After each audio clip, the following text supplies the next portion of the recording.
Então vamos lá, pessoal, boa noite. Vamos começar a aula de hoje, tá? E a aula de hoje a gente vai falar aí sobre as principais patologias obstétricas, já vai falar também sobre puerpério e amamentação. Semana passada a gente, na verdade, semana passada não, né? Na última aula a gente falou sobre cálculos de gestação e a gente também falou sobre pré-natal, né? A importância do pré-natal.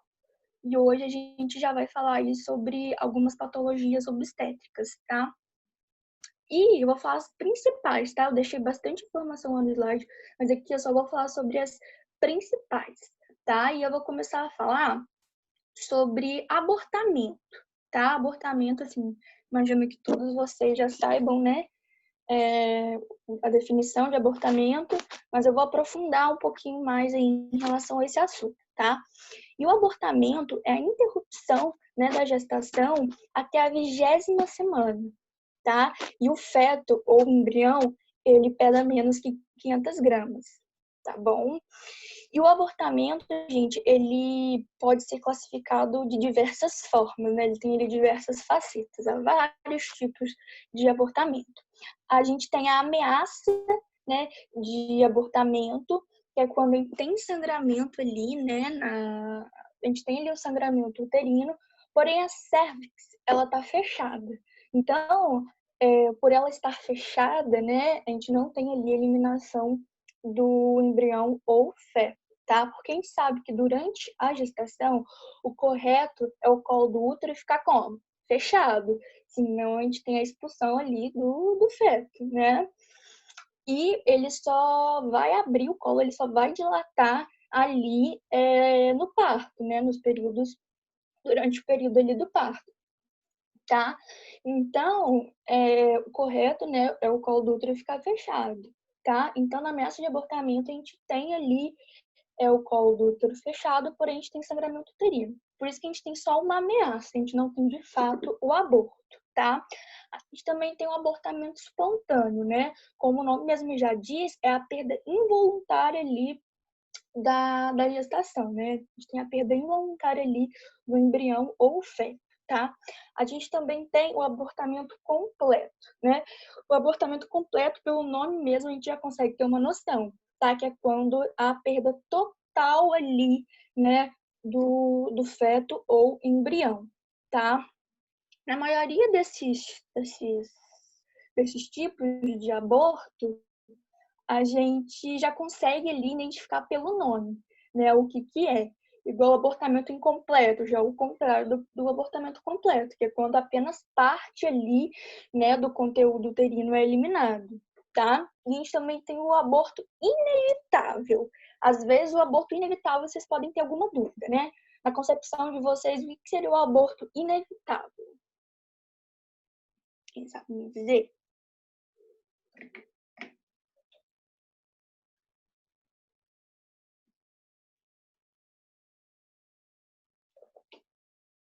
Sabe? O aborto inevitável.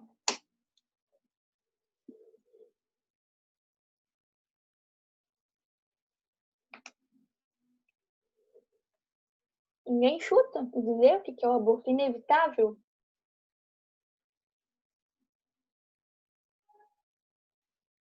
O nome mesmo também já diz, né? Ele é inevitável porque, independente o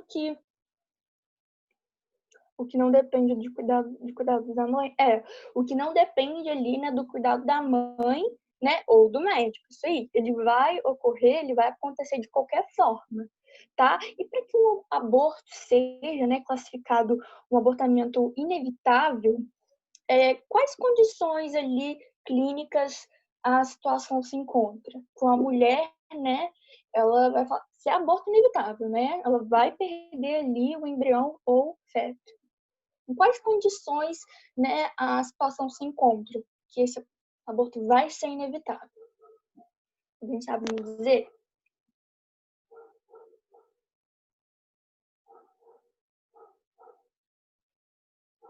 Então, gente, o abortamento inevitável é o seguinte. Não, Luísa, existe, né? Mas assim, não é disso que eu tô falando, não. O abortamento inevitável é quando há sangramento, né? e o colo do útero se encontra aberto, né? Porém, o feto ou embrião ainda não foi expulso, tá? Mas a gente tem ali o sangramento, né, cervical, e a gente também tem ali a dilatação, né? Ou seja, o feto ele não foi expulso, tá? Porém, não tem como ele ficar ali, porque o colo do útero está aberto, ou seja, mais cedo ou mais tarde ele vai ser expulso, porque o colo do útero está aberto, né? E para que a criança seja mantida no útero, ele tem que estar fechado. Então, assim, é um aborto inevitável, independente ali de qualquer intervenção, né? Vai ser um aborto inevitável, tá? A gente também tem um abortamento retido, tá? O abortamento retido é quando, o nome mesmo já fala, né? Ele ocorre a morte do embrião, né? Ou do feto, porém, ele ocorre a morte do embrião ou feto, porém, o neném, né? O bebê, ele continua ali no útero, tá? Então, assim, geralmente, né, a causa de abortamento retido é muito triste, né? Porque o feto, ele tá morto, né? Porém, ali, ele tá ali no útero, né? Ele não é eliminado, tá? A gente também tem um abortamento infectado, tá? Que é o processo do aborto seguido de uma infecção, tá? Uma infecção genital. O que acontece? Muitas das vezes ocorre essa situação em casos de clínicas de aborto clandestinas, né? Que quando o feto, ele, né, a gente tem ali o aborto, e ali, como o aborto, como essa técnica, né, de fazer a retirada do feto foi feita, não foi feita da forma correta, né, forma inadequada, de forma clandestina, né, provavelmente essa pessoa não usou ali os procedimentos estéreis da forma que deveria ser e causou ali uma infecção, tá? Então, o abortamento infectado é o aborto, né, ele já aconteceu, porém ele vem acompanhado ali de uma infecção, tá? Geralmente essa infecção vem aí da má conduta ali do profissional em relação a técnicas clandestinas, né? A clínicas clandestinas, tá? Lógico que pode ter outra origem, mas a maioria das vezes é por conta disso, tá? E a gente também tem um abortamento habitual, né? Que são várias perdas espontâneas, tá? São perdas espontâneas e elas acontecem assim, uma atrás da outra, tá? De forma sucessiva. Então, o abortamento de forma espontânea é quando a mulher ela tem a perda ali de 3 ou mais gestações, tá, gente? Tá entrando mais gente aí. Então, são esses os tipos aí de abortamento. Vou olhar aqui as dúvidas.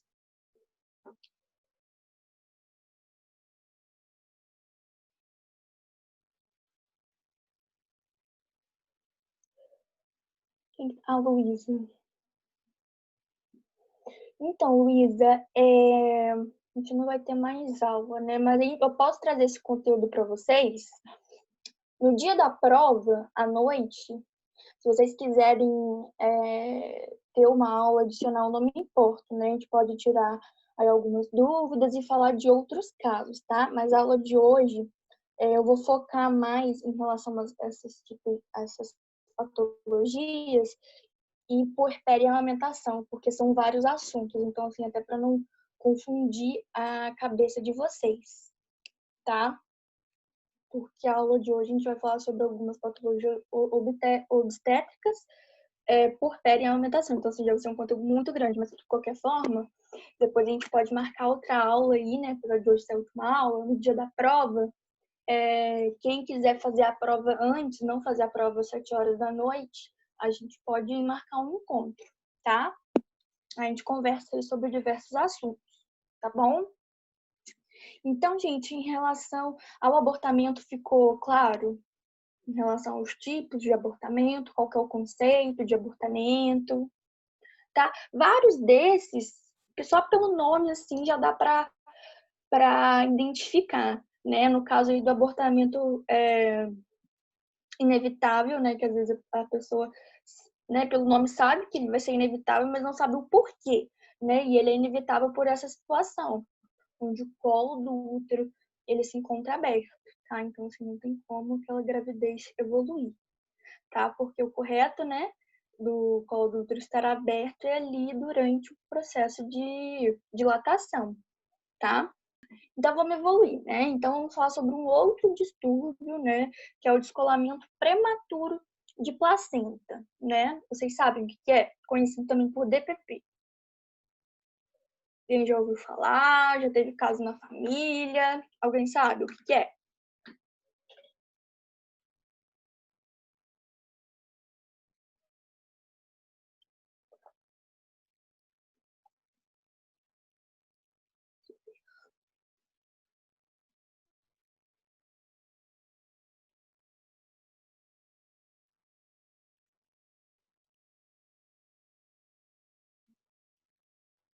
Alguém sabe, gente, o que é o descolamento prematuro da placenta? Então, eu vou introduzir, então, explicando o que é a placenta, né? A placenta ela é um órgão redondo, tá? E ela é redonda, achatada, e ela fica ali fixa no útero, tá? E a função dela é o quê? É nutrir, né? E fornecer oxigênio ao bebê, tá? Ou seja, ela é muito importante. Então, já dá para imaginar, algo envolvendo a placenta, né, já é algo perigoso, tá? Já é uma complicação grave, tá? E numa gestação normal, a placenta ela fica bem fixa ali ao útero, né, durante toda a gestação. Ela só se desprende do útero após o nascimento do bebê, que é até o terceiro período clínico do parto, né? Que a gente até viu na aula, na última aula. Quem lembra aí qual que é o terceiro período?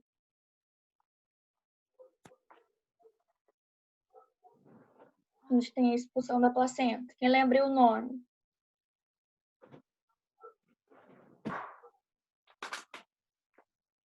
Tem alguém com o áudio ligado aí.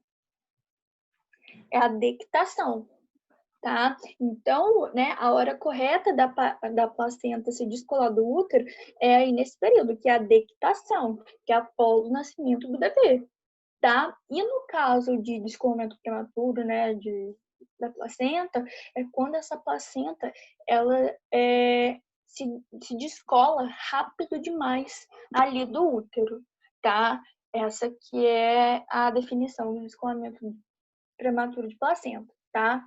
E lógico que isso pode causar vários, é, pode ser prejudicial tanto para a mãe, né, tanto para o bebê, né? Já que a função da placenta é também fornecer oxigênio no teu bebê, se ela está comprometida, é lógico que isso pode sim comprometer o bebê, tá? E também a mãe, ela pode lhe perder sangue em excesso. Gente, não tem uma causa muito específica o porquê que isso acontece, tá? Mas uma das possíveis causas é decorrente à queda, né? Um acidente, né? Aí causa esse impacto, né? Essa, esse ato, né? De queda, enfim, esse impacto, né? Pode causar ali o descolamento da placenta, né? Vamos supor, um acidente de carro, né? Tanto que a gente fala que queda é inimigo de todo mundo, né? Mas principalmente das gestantes, né? Geralmente aí, quando a gente vê uma gestante que se envolveu ali num acidente, né, de carro e perdeu o bebê, e às vezes ela também perde a própria vida, é porque o descolamento de placenta é prejudicial tanto para o bebê, tanto para ela, por conta do sangramento excessivo, tá, gente? Mas, assim, é lógico que tem como reverter sim, né? A gente já viu aí várias mulheres até famosas, né? A Iliana, a Cláudia Leite, se não me engano. Acho que foi elas mesmas, se eu não me engano. Tiveram aí descolamento prematuro de placenta, tá? E, assim, deu, né, para levar a gestação. Lógico que vira uma gestação muito complicada, a mulher precisa fazer muito repouso, né? Às vezes o bebê acaba nascendo prematuro, porque às vezes chega um ponto que não dá mais para esperar, tá? Mas, assim, não tem tratamento, não tem como a gente colar a placenta de volta no lugar, né? Mas tem como sim, dependendo do período ali, né, do tempo que a mulher tá, né, dá sim para levar a gestação ao máximo, né, que der, né, para que aquele bebê nasça da melhor forma possível, né, sem nenhuma complicação aí maior, tá? E a gente também vai falar sobre gravidez ectópica. Vocês sabem me dizer o que é gravidez ectópica? Já ouviram falar?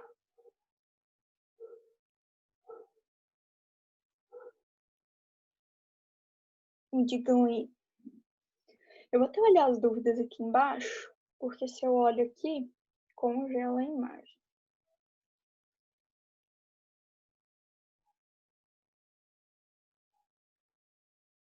Alguém sabe me dizer, gente, o que é gravidez ectópica? A gravidez ectópica ela é bem conhecida aí pelas pessoas.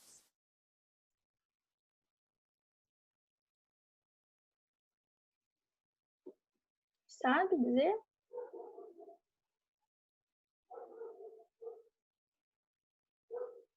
Tem muita gente que fala que a gravidez ectópica, gente, é a gravidez que ocorre na tuba uterina, tá? E tá errado falar isso? Tá. Porque a gravidez ectópica não é aquela que ocorre na tuba uterina, é aquela gravidez que ocorre fora do local de origem, né? Qual que é o local correto ali de ocorrer a gravidez e o desenvolvimento fetal? Em qual lugar? A gente sabe que a fecundação ela ocorre na tuba uterina. Porém, né, o desenvolvimento fetal ele acontece ali no útero, a partir do momento que o óvulo fecunda, né? A partir do que o momento que o óvulo ele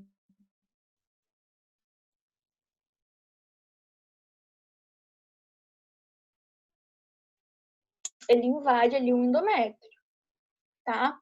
Então a gravidez ectópica é aquela gravidez que ocorre fora do útero, mas não pode ser em diversas outras estruturas. Ela ocorre ali na tuba uterina, mas não é especificamente a gravidez ectópica, não é especificamente uma gravidez tubária, né? Porque eu já li em vários artigos, né? E isso está errado, em sites que associa a gravidez ectópica diretamente à gravidez tubária, tá? Não, nem sempre, tá? É quando o processo de inidação ocorre fora do útero, tá? E como eu disse, a gente tem vários tipos de gravidez ectópica. A gente tem a gravidez ovariana, né, que é onde o processo de nidação ocorre no ovário. A gente também tem a gravidez abdominal, né, que é quando a gravidez ela ocorre ali, né, a nidação ela ocorre na cavidade abdominal. A gente também tem a gravidez tubária, que essa sim é mais frequente, né? Que é a gravidez que ocorre ali, o processo de nidação ocorre na tuba uterina, tá? E vocês acham que a gravidez ectópica, ela consegue evoluir? A tubária, ela ainda é a que tem menor chance de evoluir, tá? Ela não ultrapassa 12 semanas, tá? E por quê? Porque a tuba uterina, além dela ser bem fininha, ela é bem sensível. Então, ali, de acordo com o crescimento do embrião, ela vai o quê? Ela vai se romper, né? Então, assim, não tem como uma gravidez tubária evoluir, tá? E o feto, né, o embrião, ele pode ser expelido, né, pelo corpo, ou ele pode ser também absorvido, tá? Ou o organismo expulsa, né, esses restos ovulares, ou ele pode absorver, tá? Porém, a tuba que foi rompida, né, a tuba que foi danificada, ela precisa ser retirada, tá? Então, o tratamento, assim, basicamente é a remoção da tuba afetada, tá, gente? Ficou claro aí? Sobre a pergunta que eu fiz para vocês, né? Será que os outros tipos de gravidez ectópica pode evoluir? Vou colocar até a imagem para vocês. O que vocês acham? A Jennifer falou que acha que não.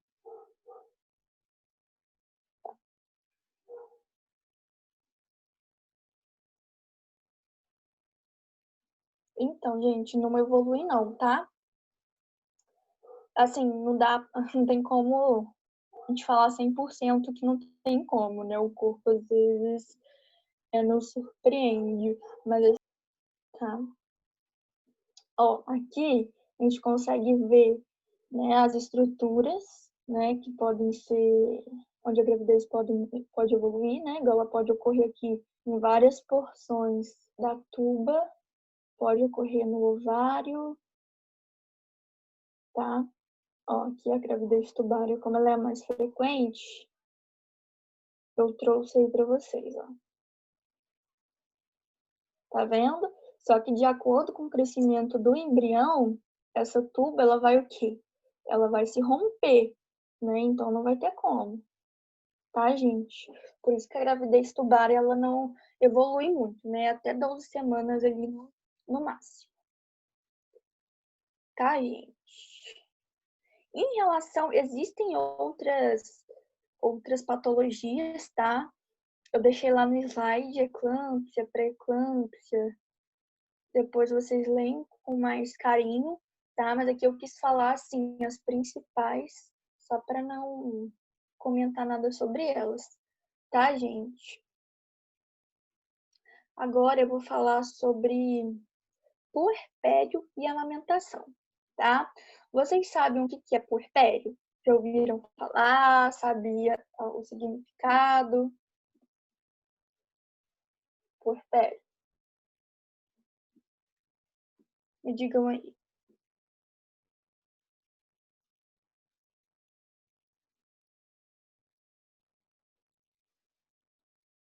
Período após o nascimento da criança. Isso aí. Peraí que tem mais gente pra entrar aqui. O Rafael tá tentando entrar, não tá conseguindo. Eu admito aqui, mas... Vamos lá, voltando à aula. O puerpério, gente, é o período que vai desde a dequitação da placenta, tá? Até a volta do organismo materno às condições pré-gravídicas, tá? Ou seja, é desde ali da expulsão da placenta até o corpo da mulher voltar a ser o que era antes, né? Antes da gravidez, no caso, tá? E essa mudança, né, o retorno do corpo às condições pré-gravídicas, elas acontecem aí no prazo de 6 a 8 semanas, tá?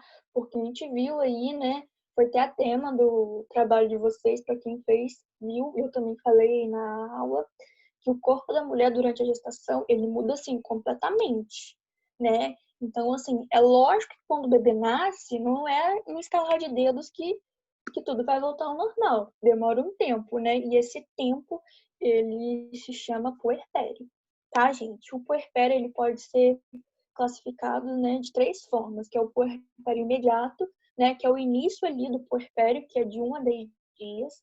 A gente tem o puerpério tardio, que é de 10 a 45 dias, e a gente tem o puerpério remoto, tá? Que é a partir de 45 dias até ali a recuperação completa do sistema genital reprodutor, tá? O puerpério remoto é quando a mulher tem o seu corpo de volta ali por completo, tá, gente? E é muito importante você se resguardar nesse momento de puerpério, né? Ele não tá ali à toa, né? O corpo da mulher, sim, ele mudou de forma drástica. Então, assim, é muito importante que nesse momento a mulher se alimente da melhor forma possível, descanse também. Às vezes nem sempre, né, é possível, né? Porque aquela nova rotina ali com o bebê, então nem sempre é fácil. Mas, assim, é o momento dela se cuidar para que o corpo dela volte, né, a ser o que era antes, o mais rápido possível, tá, gente? E quem lembra aí de algumas modificações aí do puerpério? Eu falei com vocês aí numa aula anterior, não lembro qual aula eu falei isso, mas eu expliquei algumas mudanças do corpo da mulher aí durante o puerpério. Alguém lembra?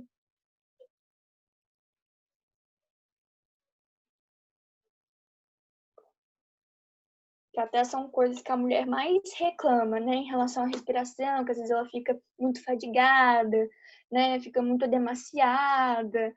Vocês lembram que eu comentei isso com vocês? Quem lembra?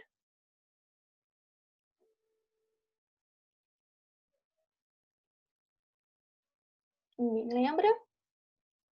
Então, né, gente?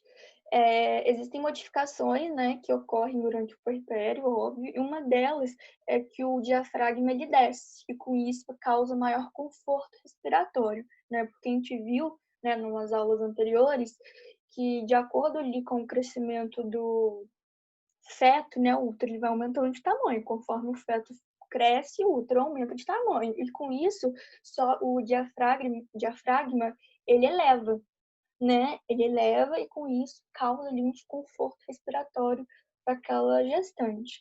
Então, durante o puerpério, o diafragma ele volta para o lugar, tá? O edema também ele some, tá? E consequentemente, né, a gente tem uma melhoria das varizes também, né? Porque a gente sabe que quando a mulher está grávida, devido ao peso, né, que ela tem ali no ventre, acaba sobrecarregando os membros inferiores, né, com o peso do bebê.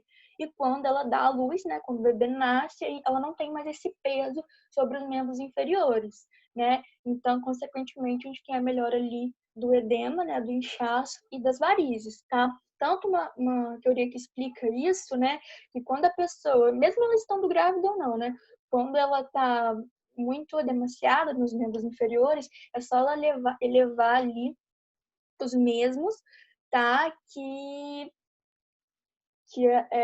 o edema ele cessa, tá? É lógico que as outras estruturas, gente, elas também ficam edemaciadas.